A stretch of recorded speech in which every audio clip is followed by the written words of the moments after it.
มาแต่เก็บเห็ดอู้ดอกใหญ่ๆเลย มาเด้อกินน้ำกันเห็ดละโงกแล้วก็เห็ดเพาะใส่น้ำอะเจาะใครมือเหงาะก็เกาะได้ก็กินเรามือเหงาะคนเดียวค่ะนี่คือดอกกระเจียวเด้อทุกคนไปเบิดมือเบิดเวนเนาะคันสื่อก็หลายเติบพวกมันกินง่ายหันบ่ได้เฮ็ดก็กำเดียว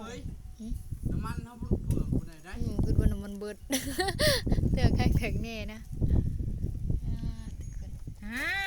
จนตาเฉียบเลยยันบ่ได้พอแกงเขาเติมน้ำมันเต็มถังเมื่อเนาะ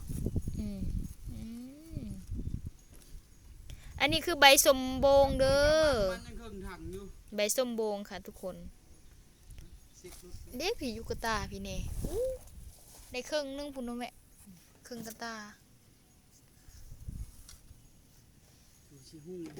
แซ่บๆโหลดให้ได้แน่ว่าอีแม่คันอีแม่บ่ได้ลองเบิ่งรถแล้ววะเราให้จะพืชเอ้ยนี่ละชวนเนื้อเลยดินี่ทุกคนดอกบ่ได้จนเช้ากินง่ายยังบ่ได้เฮ็ดพอกำอยู่ได้เฮ็ดพอคอนมาชิบโลกนี่แหละไปอินพาไปทางโรงพุง